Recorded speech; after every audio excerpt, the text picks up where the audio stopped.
Hello, welcome to my series of Agriculture Life Day 2. তো ফার্স্টে তোমাদেরকে ইন্ট্রোডিউস করাই আমার কলেজের সাথে। এটা স্কিপ করতেও পারো। তো বাসে উঠে পড়েছি, ওয়াও, উইন্ডো সিট পেয়েছি। এটাই হয় যখন ফার্স্ট ইয়ার আর থার্ড ইয়ারকে একসাথে ফিল্ডে নিয়ে যাওয়া হয়। আরে আরে, বাস অ্যাক্সিডেন্ট হয়নি, বাইককে সাইড দিচ্ছে, তোমরা ভুল ভাবছো। তো ফাইনালি আমরা ফিল্ডে পৌঁছে গেছি 7 সমুদ্র পার করে। আর এটা যেটা দেখছো এটা হলো লাইন শোয়িং করছে মাস্টার্ডে। লাইন শোয়িং হলো এক ধরনের প্ল্যান্টিং অফ সিড মেথড। আমরা সাধারণত যেটা গ্রামের দেখে থাকি সেটা হলো ব্রডকাস্টিং মেথড, যেটা আমরা সিড গুলোকে ফিল্ডের মধ্যে ছড়িয়ে দিই, বাট এটা অন্যরকম। আর আজকে তারাই সিড শো করবে যাদের আগের দিন সিড শো করা বাকি রয়ে গিয়েছিল।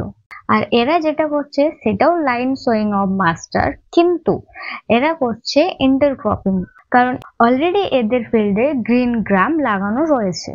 আর এই ফিল্ডে হচ্ছে প্ল্যান্টিং অফ ব্ল্যাক গ্রাম। কিছুটা ডিস্টেন্সে 3টে করে সিড প্ল্যান্টিং করা হচ্ছে।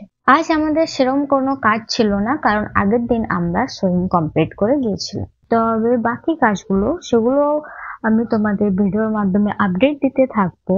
তো সবকিছু করে আবার বাসে চাপাচাপি করে বসে বাইরের নেচার দেখতে দেখতে কলেজের দিকে চললাম। ততক্ষণের জন্য বাই, রাধে রাধে।